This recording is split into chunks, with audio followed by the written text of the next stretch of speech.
February 2026. While Washington and Brussels trade blows, silence reigns in the Kremlin.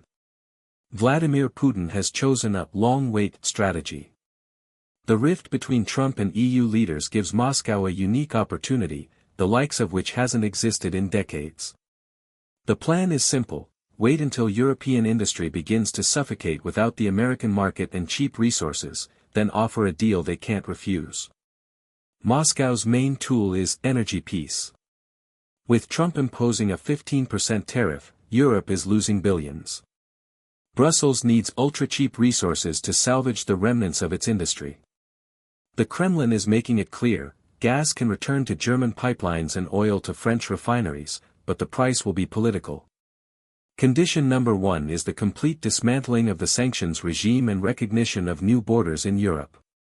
Secret diplomacy is already in full swing. Moscow's special envoys have been spotted in Budapest and Vienna, holding closed meetings with representatives of European right-wing parties. These shadow channels operate bypassing official Brussels. Trump is aware of these contacts, but his isolationism gives Moscow free rein. He's willing to let Europe steam in its own juices if it frees up US resources to fight China. But this isn't simply a return to the past. The Russia of 2026 is building new infrastructure, circumventing old restrictions. Nord Stream 3 is no longer a myth, but a project being discussed behind closed doors as a precondition for saving the German auto industry. Putin is playing on Europe's greatest fear, becoming a US technological colony or being turned into an industrial museum. Moscow's energy is the only back door to salvation. The Arctic is becoming a second front in this quiet war. Russia and China have already established a joint command for the Northern Sea route. In 2026, Moscow offers Europe Arctic transit in exchange for technological equipment. Trump is blocking the Atlantic with tariffs, but Putin is opening the northern gates. This is a checkmate for US maritime hegemony.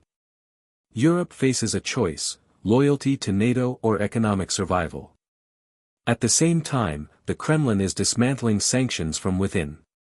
Using cryptocurrencies and a shadow fleet, Russia has created a parallel financial reality.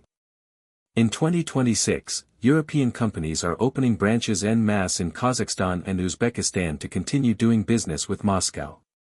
Putin encourages these gray exports, understanding that each such deal is another brick knocked out of the wall of Western unity. The endgame of this strategy is Greater Eurasia. Putin isn't just waiting, he's reshaping the space from Lisbon to Vladivostok. If Trump builds his Fortress America, Russia will become the center of a new resource bloc. In 2026, the world will realize that sanctions were merely a temporary obstacle that accelerated the creation of an alternative order.